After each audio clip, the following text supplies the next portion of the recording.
Good morning, or good afternoon, good evening, depending on where you're at. Welcome to the Colloquium series by the Center on Aging and partnered with PopData BC, with Island Health Research and Capacity Building, and also with the Integrative Analysis of Longitudinal Studies of Aging, or IALSA Research Network. This Colloquium series is entitled Optimizing Aging and Health, Methods and Applications.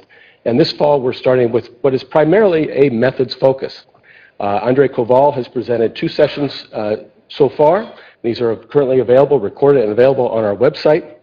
And there's 4 or 5 sessions to go through November on reproducible research, providing R-based tools and methods training to be able to perform reproducible research, something that is really beginning to lead the field in how we approach research projects, collaborative research, and replication research, something that the IALSA network is very much in support of and about. I just want to say that in the spring, the Colloquium series will continue. We're currently scheduling our speakers. The topics there will continue the methods emphasis, but be augmented by a number of talks on technology and aging, methodology on transitions and trajectories, patient-reported outcomes in support of patient engagement in research, supporting new collaborations in terms of evaluation research and with Island Health, and also on biomarkers of aging and health. A number of our researchers here at University of Victoria, as well as within various longitudinal studies, are focused on this, and we want to bring in some cutting-edge research and speakers to help us understand where things are currently at. So that's what will happen in the spring of 2015. Today, I have the distinct pleasure of introducing my good friend and colleague, Brian Flaherty. Brian Flaherty is currently Associate Professor of Psychology at University of Washington. I first met Brian when he was a PhD student at Penn State, where I arrived as a postdoc. And I remember we worked together on what is now one of my favorite papers on the issue of mean trend, or age-related differences, and how that's related to our analysis of change, something that was very dominant in a variety of fields, and we showed how the mean trends are a confound in these associations of change. Brian is a quantitative psychologist, contributed a great deal to methods in latent class, latent profile, and mixture models. He's recipient of a number of NIH grants. His work has been primarily in prevention and tobacco prevention, but not solely. And several recent papers on how wealth disparities contribute to health disparities among racial and ethnic groups. A number of methodological papers, and a number of papers as you continue in the area of prevention science. So today, Brian is coming to speak to us on latent class and latent transition models. A number of questions we have concern this issue of what are the patterns of behavioral or health changes, and what are the kinds of predictors and risk factors associated with these. Some really key questions that we have in a variety of our research areas. So with that, Brian, welcome. Good to have you here.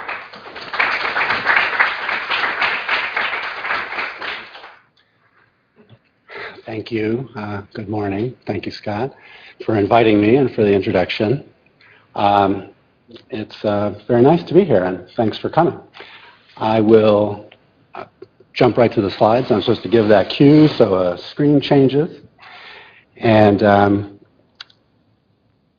I wanted to say that this is a pretty general talk. I'm going to touch on a lot of things in a shallow manner, or not a detailed manner.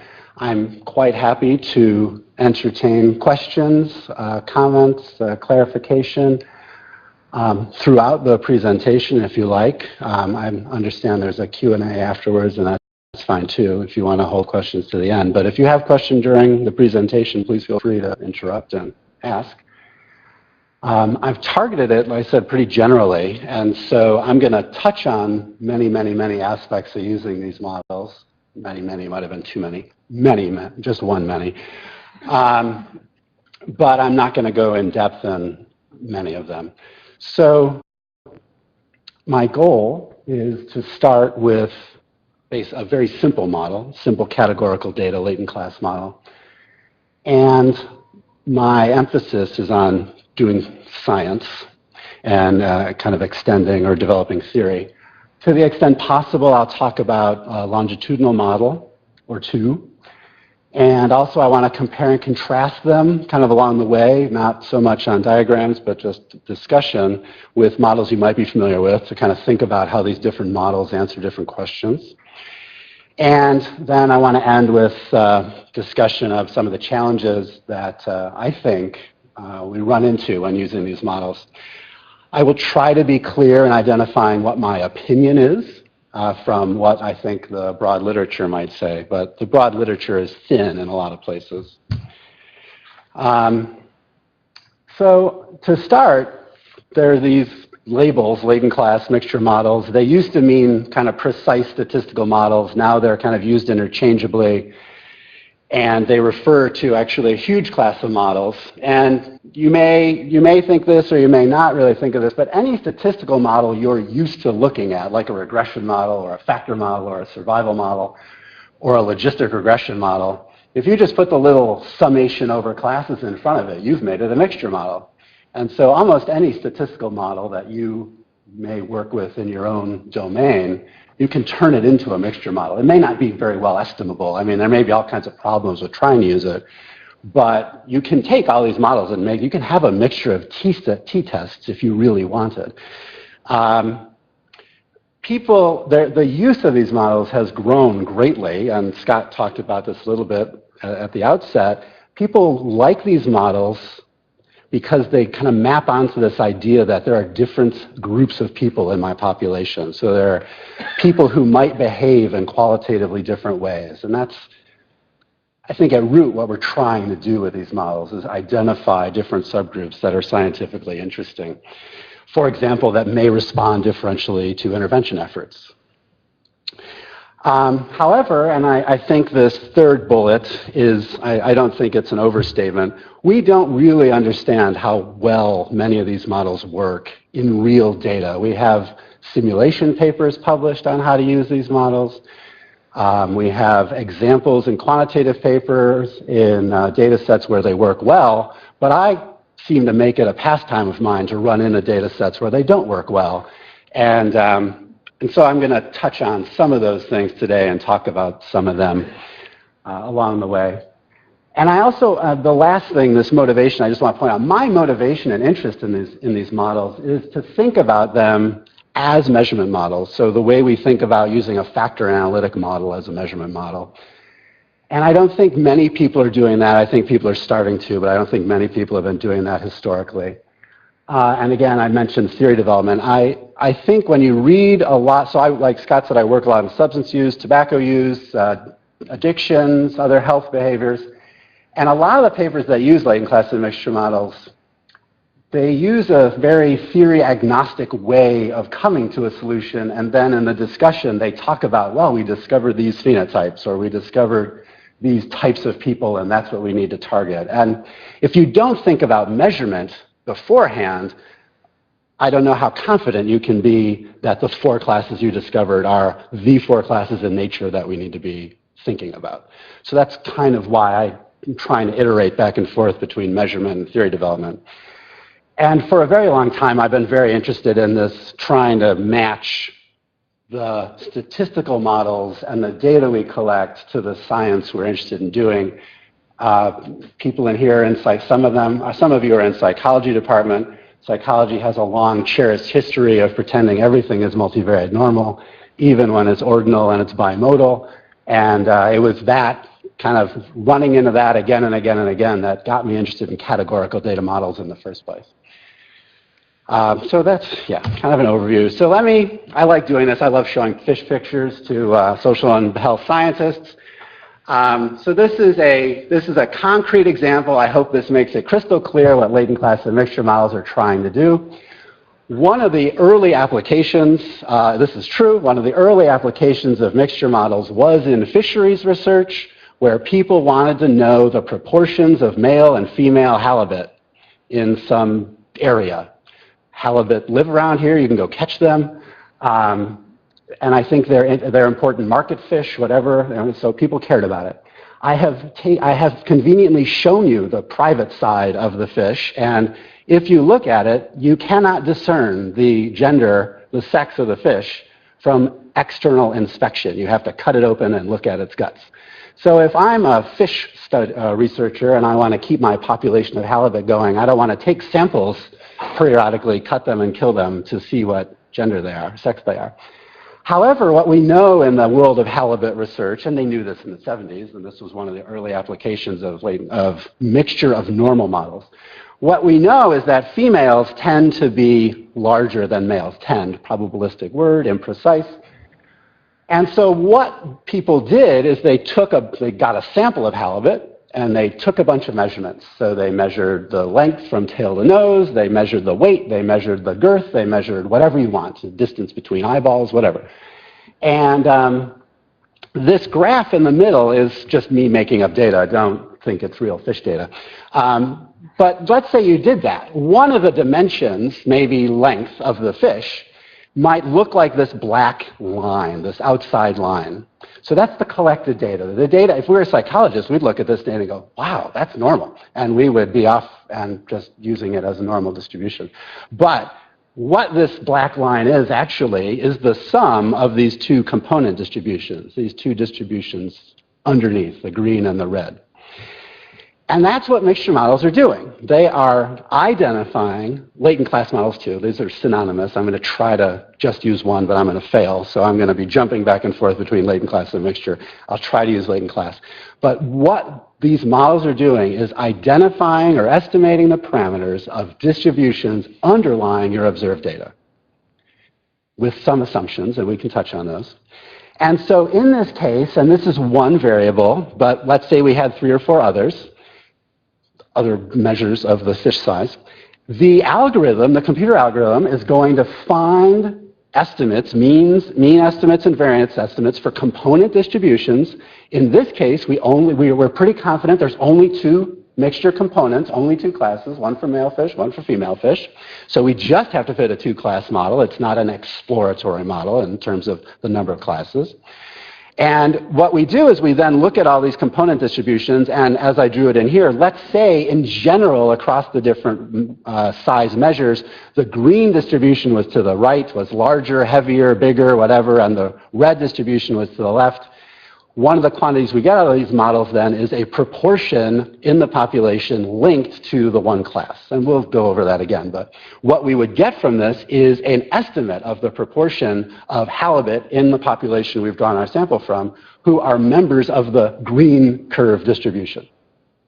And by interpreting that the green curves are higher, we would say that's our female class. Okay? So done with fish.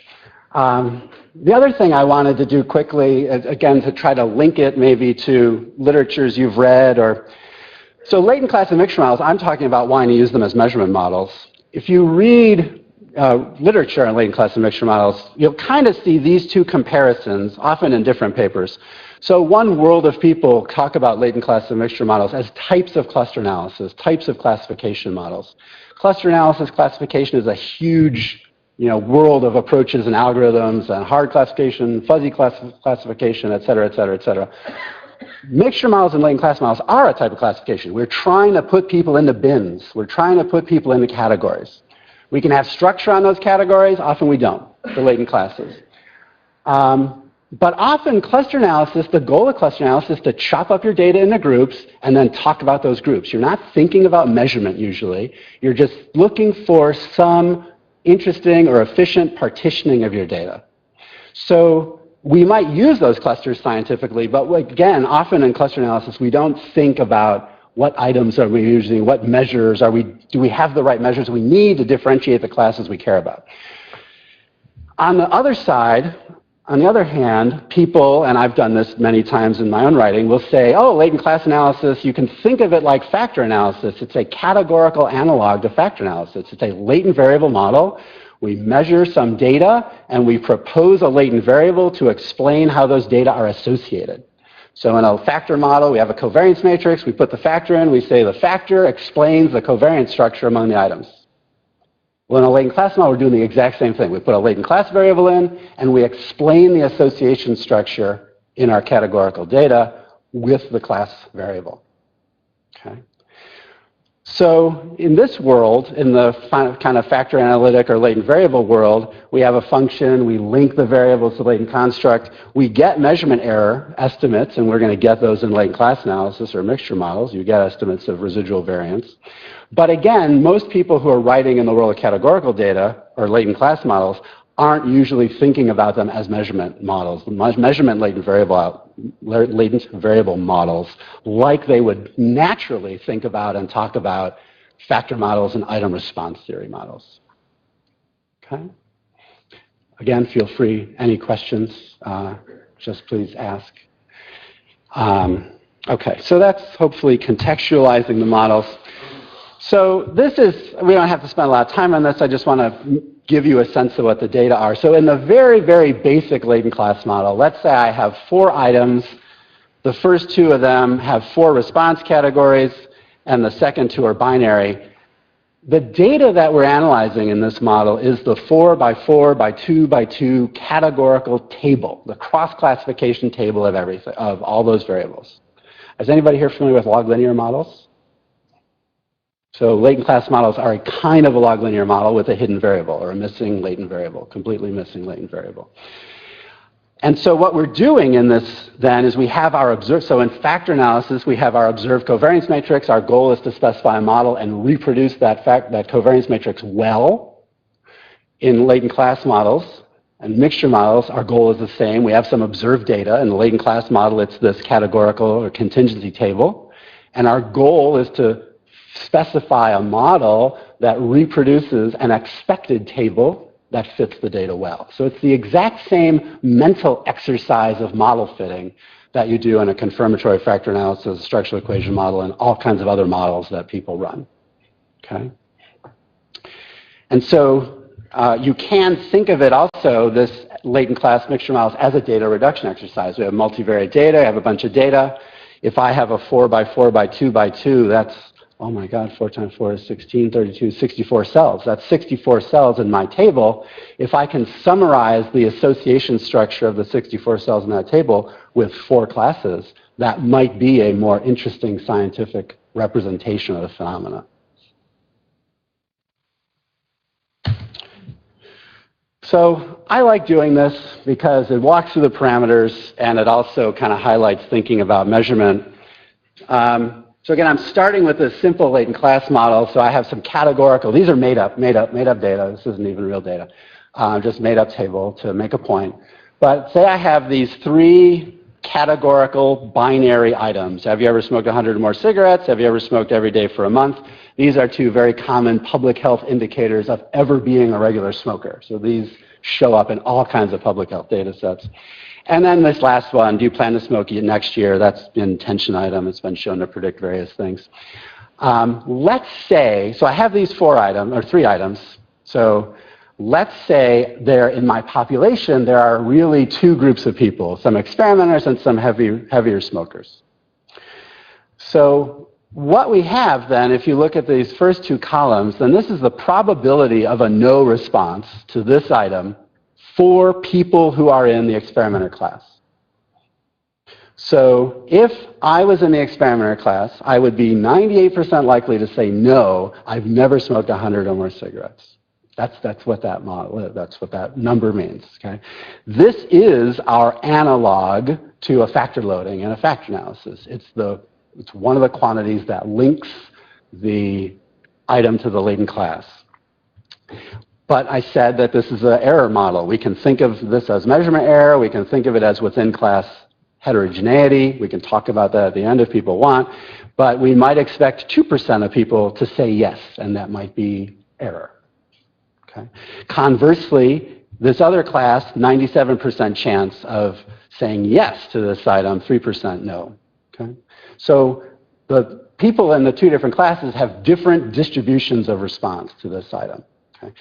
And if you look at the next item, it's similar. And then if you look at the last item, this is just trying to make the point, trying to get people thinking about measurement again.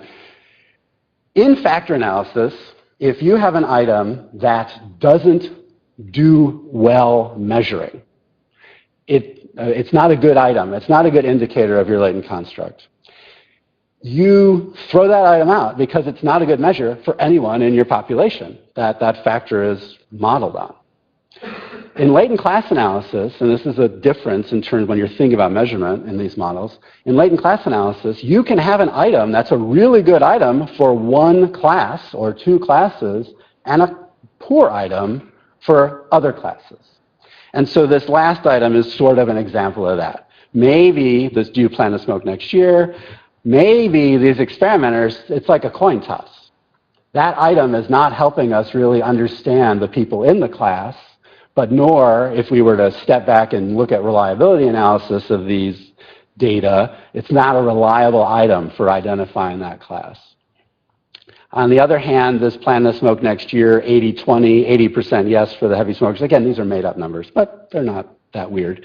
That item is helping inform and characterize the people in that class. Okay? So those are our measurement estimates. They're referred to as response probabilities or conditional response probabilities. And then these other two parameters, these other two estimates in the parentheses here, well, those are our latent class proportions. When we talked about estimating the proportion of female fish, this is estimating the proportion, and again, I just made these up, but 20%, 80%. So you get this estimate of how big is this class in my population. Okay? So this is the model. I'm quantitative. I got to put some formulas up. When I said at the outset, if you just take almost any statistical model you want and you put this summation thing, that's what I meant. This is the sum over the classes. So this is a distribution function. This is actually just the product of the response probabilities. There's not a test on this afterward. You don't really have to worry about it. But what we're doing is we're just taking the product of all the response probabilities for different classes, weighting it by the amount of people in the particular class, and adding all that up to get the observed data. W is our observed data set. And so people want to talk about this more, we can, but these are estimates, two kinds of estimates, blah, blah, blah. Assumptions. Conditional independence is one of the main assumptions that people talk about in these models. Conditional independence is the assumption that when I know where you are in a latent variable, your observed data, your responses to the observed items are now statistically independent. So your latent variable position, if I'm doing a factor analysis, it's where you are on the dimension. When I condition on that, we assume all your items are independent statistically. In fact, confirmatory models, we can go in and estimate covariance residuals, and we can do that in latent class models too. But the base model assumes conditional independence, just like every other simple measurement model. So what that says is class membership accounts for all the associations, covariances among your measured items. Bivariate covariances. Other assumptions which are worth noting is this mutual exclusivity. Everyone is expected to be a member of one class and one class only. There are models out there that don't assume that. And exhaustive, if I'm fitting a three-class model, I'm assuming three classes is the right number of classes to characterize my population. And then this within-class homogeneity. So everyone, so if I jump back a slide, everyone who's in the heavy smoker class is assumed to have these parameters for their response distributions, for the binary data. So these distributions describe everyone in the sample. In that class, in that class. Okay? So in a way, what's nice about this is there's not a lot of strong assumptions in here. We assume conditional independence all the time. And maybe we assume our models are always right. Every time you fit and test a model, you're assuming at some naive way that your model's right and you're trying to decide if it's right. So these models, and it's one of the nice things about them, is there actually are very little assumptions underlying them. Some people refer to latent class models as non-parametric models, and they kind of are because they're multinomial or binomial distributions.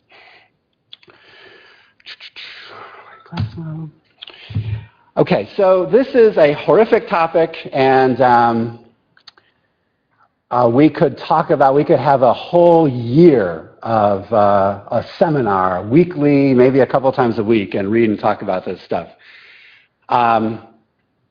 So I said our data are this categorical table, and we fit a model that implies a reproduced high-dimensional table. And our goal then is to say, does my expected table come close to approximating or doing a good job within sampling variation of my observed data? And that's really what the statistical test is. So the statistical tests we can use for this model are just like the statistical tests you learned for doing a 2x2 chi-square test of independence on a 2x2 table. There are, I'm going to say, I'm not trying to sell you a bridge or a garden path or something like this. There are problems with how these fit statistics can work in real data. So sparseness refers to the number of zeros, unobserved, empty cells in your full table. If you have a lot of those, these statistics don't perform as well as we might want. But they're there. Just like in factor analysis and structural equation modeling, there's all kinds of hand-wringing about the chi-square test of fit, but everybody reports it.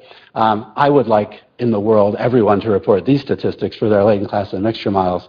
But other authors and software manuals have convinced people otherwise. So it's a difficult burden I carry. So that's one fit. One fit is absolute fit, right? Absolute fit is sampling variation, right? Does our model do a good job of explaining the observed data? Relative fit is the things like AIC, BIC. Is one model a better fit than another model? We're doing maybe cross-validation and comparing 5 different models to look for the best model. Relative fit is we're comparing multiple plausible models.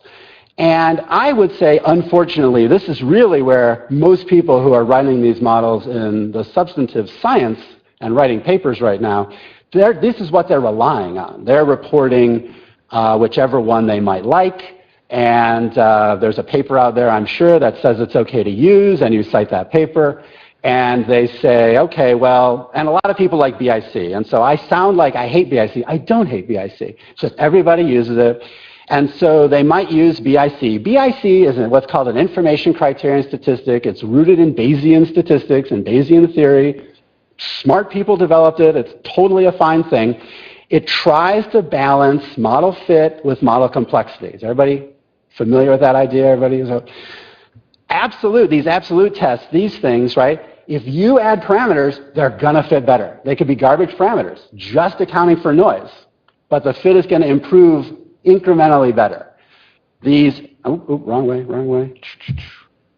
These relative fit indices, they should jump up and start yelling at you if you add parameters that are just fitting noise and say, nope, garbage, you're estimating too much, your model's too big, scale back. And so that's how people use these models. And they're informative. The problem is they always refer to different final models. AIC and BIC both have rigorous theoretical foundations. They both have sound mathematical bases. They both should work, and they probably do both work in the world of math theory and asymptotics. But in real data, they almost always diverge. They almost always say different models, different models. There are Bayesian approaches, like posterior simulation approaches to trying to make fit decisions. A lot of people like bootstrapping, which is very similar to Bayesian simulation. Is there any Bayesians in here? You're going to stone me if I say that, but okay. So I hope you're not armed or you have stones or something. So bootstrapping is very similar to Bayesian simulation. And there are other things, using entropy, using adjusted p-values. There's a lot of things, because choosing a model in this, and I guess I didn't say it, and I should say it. In the fish example, we knew there's 2 classes. In a tobacco data example, there's no theory to say, oh, there's 5 classes in that population. So a lot of latent class models in behavioral, social, health sciences are exploratory. They have maybe a theory about depression, but they don't have a theory of types of depression. And if I want to go fit a latent class model and look and say, are there different types of depression in this population? I often don't have any theory to stand on and say, I'm going to test a 4-class model in a confirmatory manner. And so very often applications of these models are totally exploratory. And so when you're doing exploratory analysis, you're making a decision between, well, do I need two classes, one class, three classes, five classes, whatever. And so you're often, you're kind of stuck. And what I advocate is using all of these things, looking at every quantity you can, and looking at the substantive story of your solution to arrive at something in an exploratory analysis, and then highlighting the idea that it's an exploratory analysis, not starting your discussion section with, we've identified 4 phenotypes and they need these kinds of interventions. So that's, this fit issue is complicated. If you review or you're working with other people, people have opinions about it and they stick with their, it's like parenting. You have your opinion and you stick with it. And my opinion is you look at all kinds of things. But we could talk about this for a very long time, so maybe we can talk about it a little more at the end or something. Right now, the data and the models that people are fitting, and I'm going to touch on this kind of at the end, but I'm going to recap or touch on this at the end. But people take, it's like more like cluster analysis, kind of historically. They take a pile of items in their secondary data set or the data that they have, and they throw them in a latent class model or a mixture model, and they get some numbers out. I mean, these are algorithms. They're pretty simple. You tell it to do something, they're going to do it, unless there's something wrong with your data. So if you give it a pile of data, it's going to find classes. And we aren't thinking about measurement, as I said early on. We can be. So we can use these models for assessing psychometric reliability, just like we look at a factor model for looking at how well the items measure a factor in a factor analysis. We can look in a latent class model. How well do the items measure classes? How well do the items differentiate classes? And how well do the whole sets of response patterns? Let's say I have 4 items, like in my little tobacco example earlier, and let's say someone said a 1, which is fewer days smoked, lower quantity smoked every day, no, I never smoked every day for a month, and yes, I've smoked 100 or more cigarettes. So that set of response pattern, that set of responses, that set of responses corresponds to 1 cell in that 64-cell table. Right? We can use that whole vector of responses to the 4 items and say, how well does that vector taken together differentiate and predict class memberships? And that, again, can be a measure of reliability. If we're doing a good job of measuring members of every class we're interested in, we could have a reliable scale. Okay. Invariance, this is something I'm working with a postdoc in another paper right now, and a colleague of hers said, you don't fit models separately by gender. You put gender in as an indicator, just like your tobacco items, and you fit it that way. So there's a lot of ideas about what you do with these models because we don't have a lot of clear, peer-reviewed scientific literature on how to use these models in a lot of empirical data sets. I would say, if we're taking a measurement perspective, you want to look at the item performance across groups you're interested in. If you think groups might be different, I work in tobacco data. There's a lot of literature talking about how members of different demographic groups in the US have different profiles, different patterns of tobacco use. If I take everybody across all those samples and throw them together, all those subgroups in my population and throw them together, I'll get a class solution. And I have an imagination, I will be able to tell a story about it. But if the classes are truly different in my different subpopulation, I have a weird weighted thing that may not actually represent any of the true classes in the world well. There's some other things going on, and if we have time to talk about it, we can. And we can also, so I've talked about it in groups, but we can also talk about it in a developmental context, just like we would talk about, again, a factor analysis or an item response theory. Do the items work the same over developmental points, over age, over developmental periods? Can do the same thing and think about things the same way in latent class and mixture model. I wanted to mention this idea of error versus within class heterogeneity. We are estimating distributions within classes. That's what these estimates are. They characterize how an item is distributed for people in a class. If I go back to this table, this little one here, I might be happy to say, well, this 2% is error. That doesn't feel bad to me. This 4852, do I want to say, well, actually, in truth, all these experimenters, the truth is no, and the 52% said yes is error? I probably don't want to conclude that. I probably want to say, this item is not measuring people well in my class, and this is true heterogeneity within class. So whenever you have these variance estimates, if you're actually thinking about measurement, you get to grapple with that idea. How much of it is true within class heterogeneity, variability, on the characteristic you're looking at, versus how much of it is error? And more than likely, it's a combination of the two. And I don't know how to disentangle it yet, but maybe we can work on that. Another thing about measurement, so in latent variable factor models, we often use equality restrictions or other parameter restrictions to specify the model. We can do that in latent class models. People don't often do it in latent class models, but we can. So you can specify a measurement model. If you had an elaborate theory that said there are 4 types of this behavior that you care about, and they look like this in these profiles on these items, you could a priori specify that model, fit it to a new data set, and test how well does the latent class or mixture model that the theory implies fit my data. You could do that. It doesn't have to be exploratory. So you can use constraints in order to test theory, so in a confirmatory manner.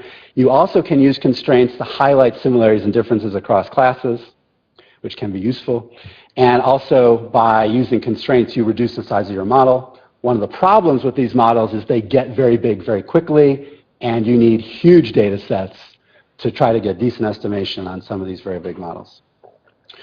The last thing I want to throw out here is, I said you can basically take almost any model and put a sum over classes in front of it and make it a mixture. I've been talking about nominal items, but you can fit ordinal data, you can fit conditionally normal data, so a latent profile model is a normal variable mixture of normals. You can fit any, there's Poisson mixtures, exponential distributions. So if it's a distribution, you can estimate it, you can make it a mixture. You might have to write the software yourself, but you can do it.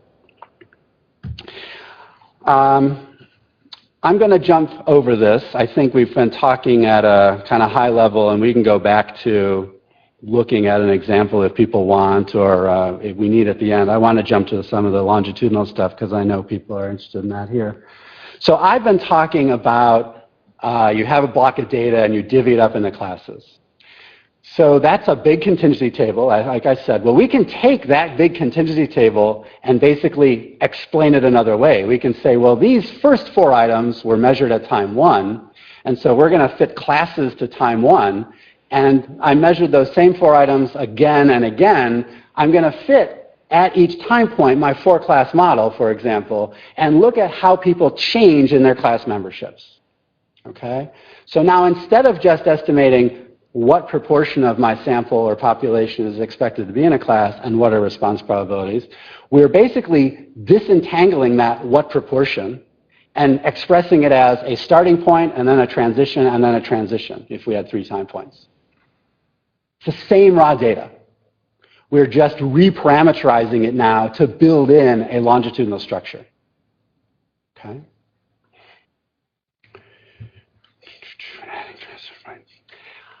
What I wanted to, I put that thing contrast with continuous variable models. So is everyone familiar with growth curves or random effects models? Some model where you have time on an x-axis and you have a smooth function, a trajectory of time. And in those models, very often we say the random effects are normally distributed, so people's lines are normally distributed around the average line, or the parameters that characterize the lines are normally distributed. Growth mixture models is a latent class analog of the growth models. So now we have classes of trajectories. People familiar with those? So the idea is you have a pattern of change, and it characterizes groups in a class. And that classes differ by their profile of change. In that model, people are assigned to a class, and class membership doesn't change. You're in a class, or you're expected to be in a class, and you're expected to change on some behavior in a manner that's generally consistent with the pattern of the class. What I'm talking about in these transition models is the classes look a certain way and people may jump among them. So we're describing change or development as discrete change, not a smooth function of time, a smooth change. Okay? This is not a path model. This is not a path model. Okay? Everybody's used to looking at path models. This is not a path model. I'm just putting this up as an example for a transition model. So where before I was fighting with model selection as much as I do now, and working in cross-sectional tobacco data as much as I do now, I was doing larger longitudinal models, looking at, say, substance use initiation. That's what this is a path diagram from. So let's say I have a sample of teenagers, young adults, and I'm looking at modeling how people are moving through substance use. I might have a class, no use. I might have some people in my sample, if we are lucky. We have a sample of teenagers who have no use. There might be some classes who are tried tobacco, some people characterized by trying alcohol only, trying marijuana. Oh, wait, this is alcohol and marijuana. I'm sorry, I forgot the tobacco part. Trying alcohol, trying marijuana, and then class past year alcohol use. So we're asking questions about all these things. Past year in binge or drinking, drunkenness, and all the alcohol and marijuana. So we are describing some states or classes on the basis of an initiation theory of substance use. These are actually, this is a domain where there are stage theories of progression through substance use. And they look a lot like this: no use, trying, experimenting, and regular recent use or problematic use, binge drinking, drunkenness. And so what these arrows denote is how people can move. And so first I just want to point out there's no arrows backwards, okay? If you use the ad health data, you have to put those data in, those arrows back, because the way they ask the items, it's actually possible to go backwards. Kind of a pain. But in the real world, you'd probably like people not to be able to become, oh, I've never tried it, whereas before they had, right? So what we're going to do in this kind of model is estimate where in my sample do people start. So time one, distribution of classes, where are people in the classes at time one? And then between time points, how do they move? So some people might start in no use, and some of them might jump to tried alcohol by time two. Some number of them might jump to all alcohol and all levels of alcohol and recent marijuana use. So we're going to estimate all these transition parameters among these classes between adjacent time points. Does that make sense? And because of the data, if I'm here at time one, maybe by time two, I've stopped drinking. I can go back to this tried alcohol only because I still have tried alcohol. Or I could go back, no, I'm going to have to stay here. Ah, shit. Oh, pardon me. This is going on the internet. Pardon me. I'm going to go back to some previous class. So, boy, this path diagram is... I would want a class that was tried alcohol and tried marijuana only. So what this means actually is in this data set, we didn't have anyone who did that. This is from a long time ago. And we didn't have anyone who actually went back like that. So that's the idea, is we're modeling those transitions. This is another math slide. But what I want to say is this is exactly the conditional response model that we had for the latent class model. It's exactly a function of the probabilities. But now, instead of just class proportions, we're having a starting point. Where do you start? And now we're modeling the transitions. So we're just breaking up that single model into waves of longitudinal assessment. Okay?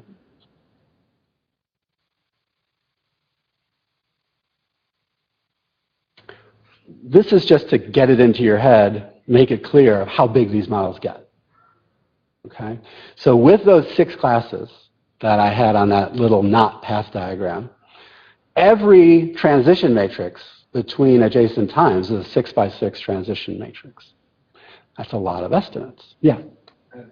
Do I have to speak in here? Okay. So did you ever estimate this in real data? Oh, yeah. And I wonder, the latent class, like the circles, I think they represent latent classes. Yeah. So, Well, they represent states, levels of a single latent class variable. So it'd be a single categorical variable with 6 levels. all right, but as people move, some classes are going to be empty all of a sudden. Yes. So you will have empty cells, Yes. and I haven't, like, how do you get around? I would see this as an issue when you start estimating these things. Also, some classes might emerge that you never had initially. Do you go back and kind of just, or I kind of have difficulties understanding how would you get this the structure. So if you ask young people, you have one class. 6-year-olds probably have the no use class, and then as time goes by, classes emerge. Right. But how would you, or how can you actually estimate these things if they're not present in initially? I just feel like I just expect that there would be lots of problems getting the estimates out of it.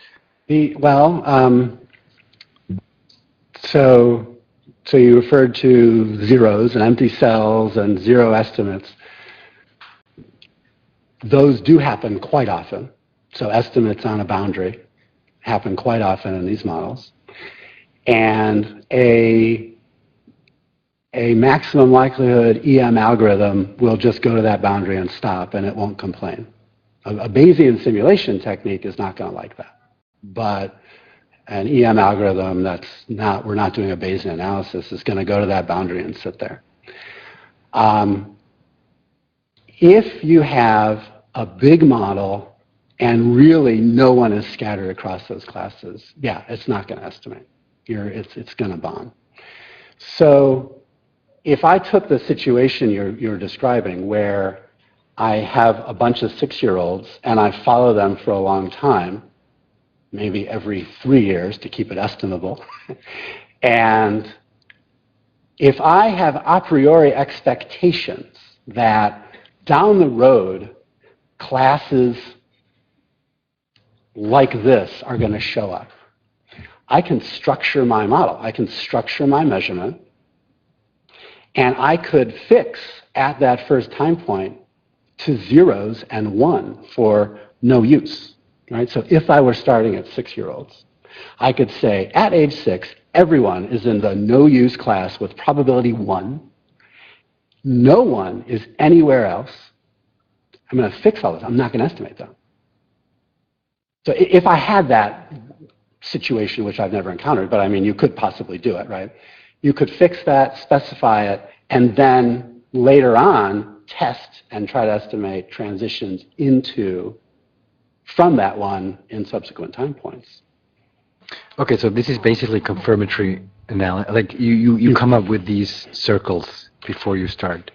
I like it if you can do that. Very often. This is not a kind of, it's just kind of for me to because I usually see latent class analyses as being exploratory, and right. people just, like you said, they have the data and they just try, and it right. comes up with something. Right. And that's where I would see the problem when things transition. So how would the model come up with something useful? So I agree with you, and exactly the line of what you're saying is why, in my own work, I've backed up to simpler cross-sectional problems, because I was thinking 10 years ago, as I'm fitting these models and saying, well, if I don't actually know what the class structure is, maybe for different subgroups in my population or different developmental points, what am I getting when I fit some kind of averaged model over all these ages using some average classes? So my own work I've backed up in order to try to look at a more cleaner,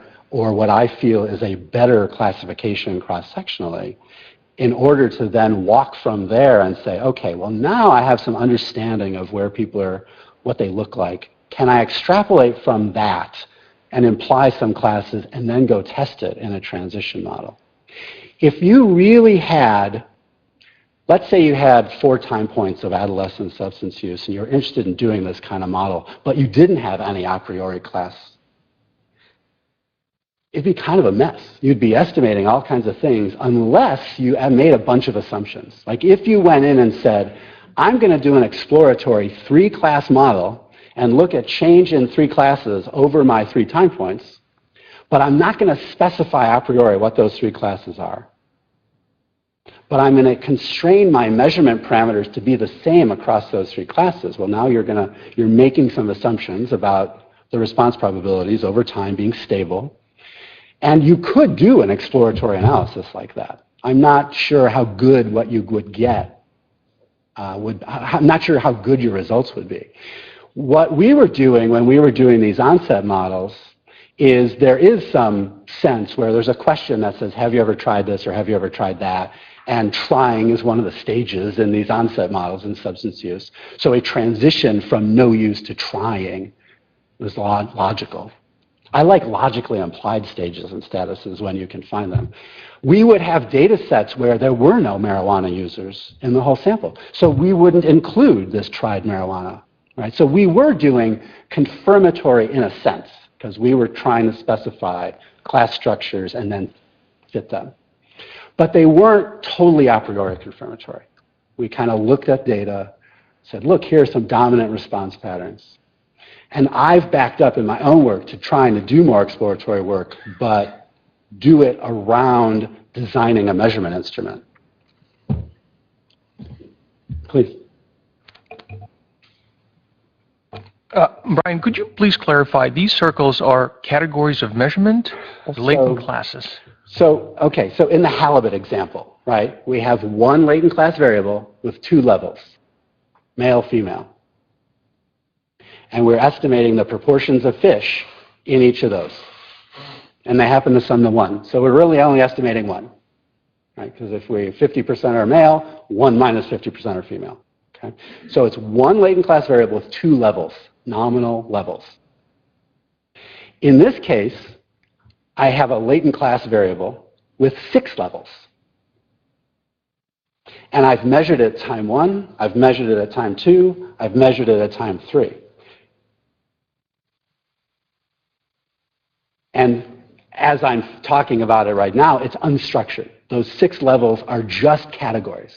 They could be nominal, they could be ordinal. They aren't actually cleanly ordinal here. So I'm estimating a latent class variable with 6 levels, and then transition between those 6 levels over time. This model, this math model here, this is totally a reparameterization of estimating just a simple latent class model with 18 levels. 6, 3 times. Like 6 times 3, no, actually. I can't do math when I'm standing in front of a group of people. A lot more, right? And estimating one class that summarizes the data across all waves. So I'm building in the transitions. But it's exactly the same model fit. One can be a parameterization of the other. Okay? Is that clear? Okay. So, I mean, I'm really glossing over this. So please, if there are other questions about this. But I did want you to see, these are big models. There are a lot of parameters floating around in here. So the more knowledge you can bring to help you try to structure them, I think the more helpful it will be. But one of the advantages of doing things like this is, let's say you are measuring something, you are working in a domain where backwards change was not possible. You specify that. You fix all these parameters to 0. These are transitions among the classes which you hope are what's going on in the world. And that pushes noise and measurement error into the response probability part of the model. That's a big advantage of these models. If you're just working with manifest data and you're looking at adolescent substance use, you have all kinds of people who say, oh yeah, I said I had alcohol last year. No, I never had alcohol this year. And if you're looking at manifest variable models, you've got to do something with those people. In these models, you can make it explicit and differentiate how people are changing from the measurement model. Okay.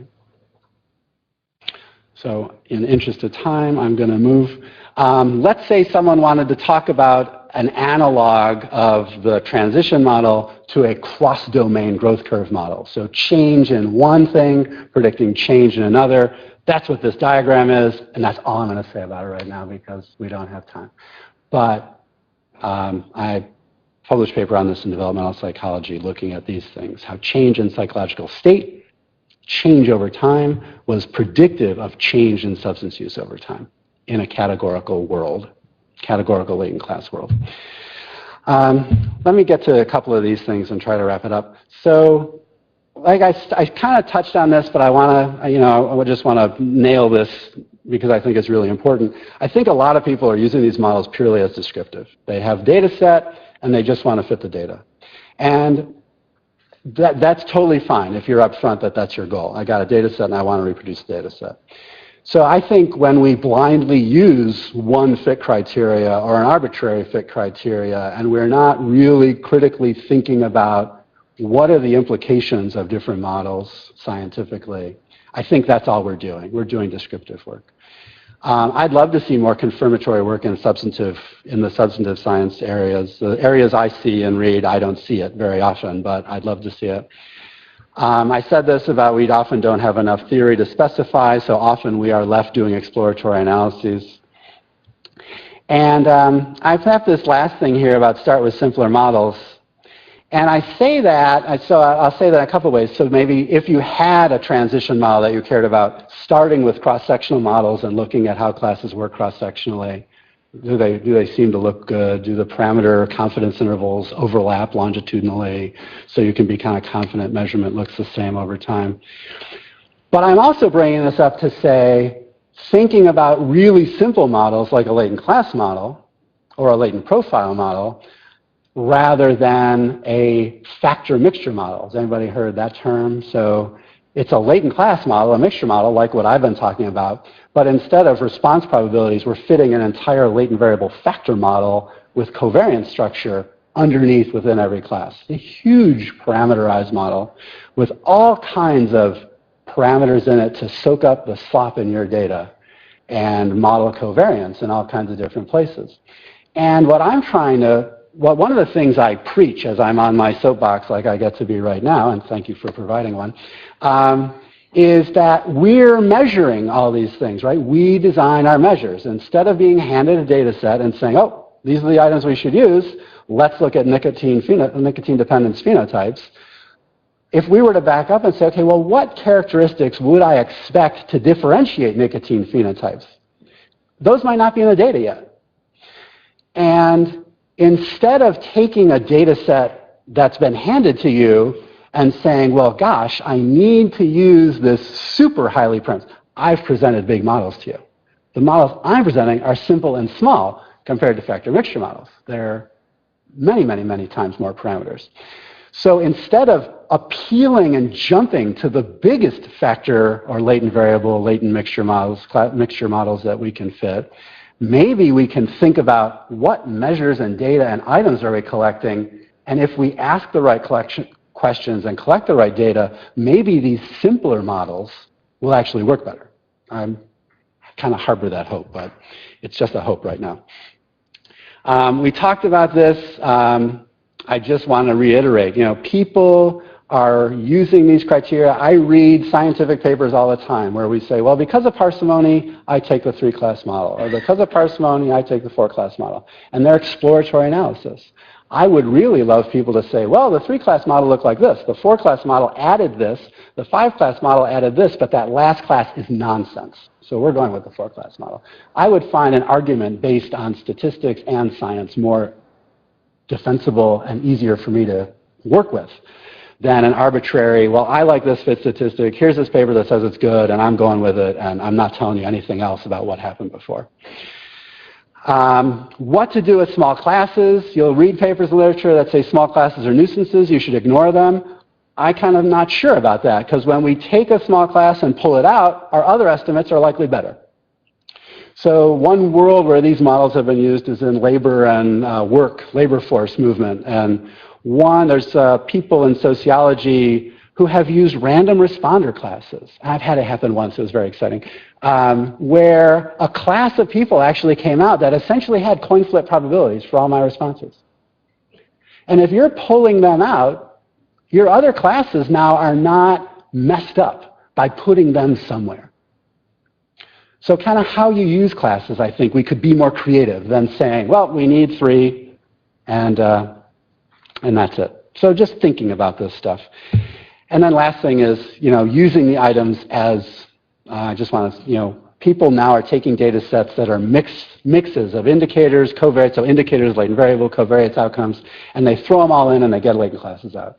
Whereas what I think we should be working for is indicators of our latent variable, just like we do in factor analysis, covariates, predictors of class membership, just like we would do in a factor model or a structural equation model, and outcomes, and model them all as such separately, instead of throwing them all in as indicators, pretending everything's conditionally independent, and ignoring how covariances among all those items might be driving your solution. Because it does affect and drive the solution. So these are conclusions. I've said it all, so I'll just stop here. Thank you very much for your time.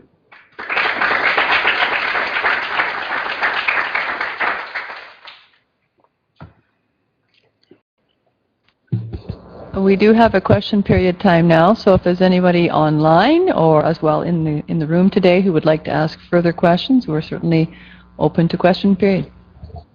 Yeah, please. I just have a question regarding the complexity of these models. Maybe from a clinical perspective, certain processes might be, correlated, comorbid. Is it possible to model these processes kind of jointly in classes over time and in transitions? One could. Clinical data sets are often very small. And so we spent no time talking about estimation. We kind of touched on it when the gentleman who asked kind of about how we get these zeros and things, we kind of touched on that a little bit, but there are a lot of estimation problems and challenges kind of in what the likelihood looks like in these models, how well characterized they are in terms of one solution actually being a genuine mode or a maximum. So small data sets, the combination of small data sets and no knowledge of the phenomena is not a place you probably want to be.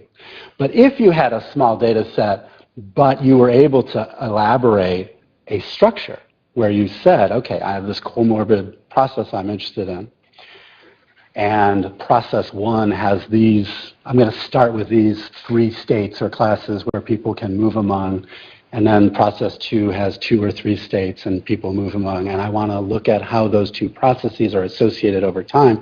If you had a small sample of really great data, no error, no noise, or very little, right? Really strong data, and you could specify a rather strict measurement structure, you might be able to get away with it. But if you were doing totally exploratory and trying to specify some class or identify some classes to then use in subsequent models, you could do it, but it's hard to do kind of exploratory analysis with these small samples, with a smaller sample. When I say small, I mean, under 1,000. I use big national data sets almost all the time. So I've been trying to find some good examples of this. I mean, when we fit factor models in a smaller data set, we're just bringing a whole bunch of assumptions about single dimension, underlying normal distribution of errors. So we're identifying the problem with a lot of assumptions and structure. These models don't have those assumptions and structure, so naturally, just in exploratory. I mean, you can bring them and you can try to specify.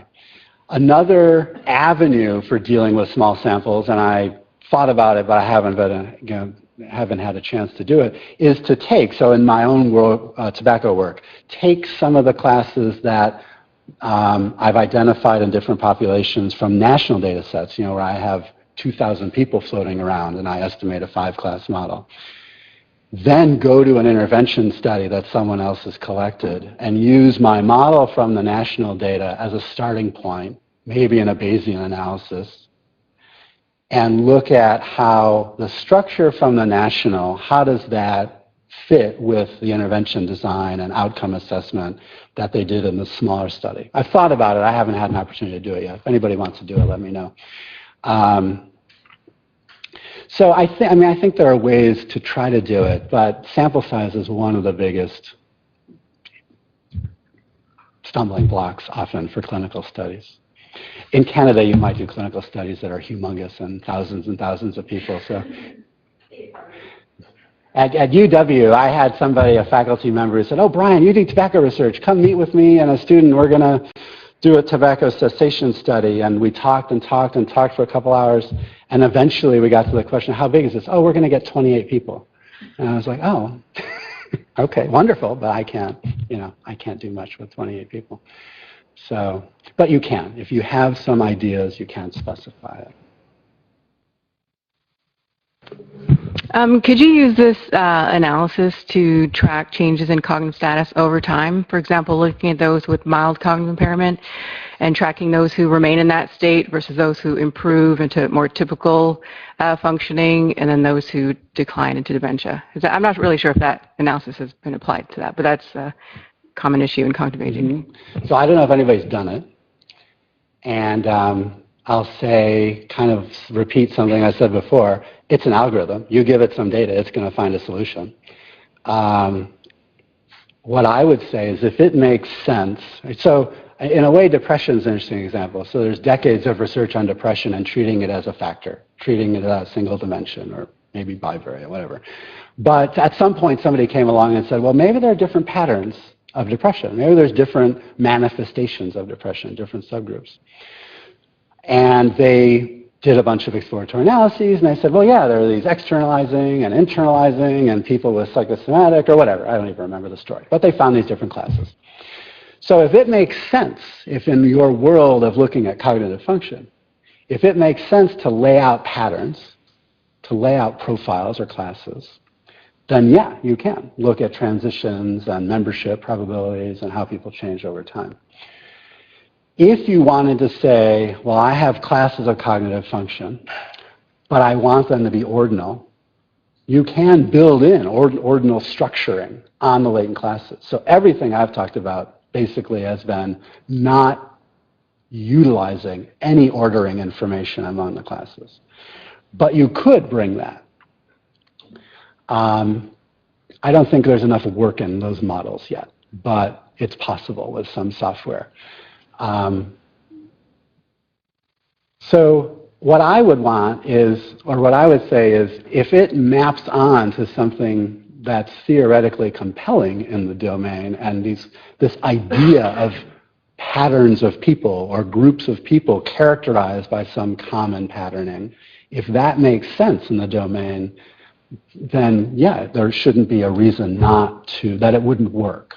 A priori, I don't see a reason that it shouldn't work.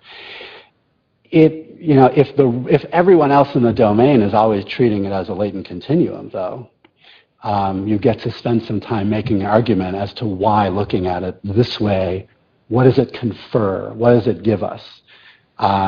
If I jump back to this, and you were to superimpose a cognitive model on the transition, one of the you look at the transition probabilities, there's a lot of transition probabilities potentially among something like this. If we're looking at continuous change, if we're just looking at growth curves, for example, and how one growth curve correlates with another, or how one predictor correlates with another, or how one covariate predicts an outcome, we're presenting then that sample average estimate of a regression coefficient as what characterizes everyone in our population. And we're saying everyone low changes that way, everyone high changes that way. Here, we're breaking up change in a much more refined manner. So if that was compelling in this cognitive domain to say, well, people who started here with this profile, they move much faster through the process than people who started with this other profile.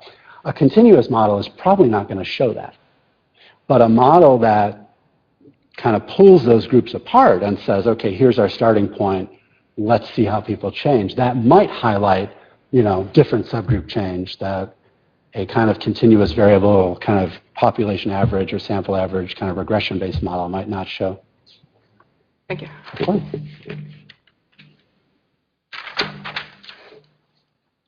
I can talk about these forever, so. Yeah, please. You mentioned You mentioned that these models are really helpful for descriptives, or like to provide a nice description or portrait of your sample.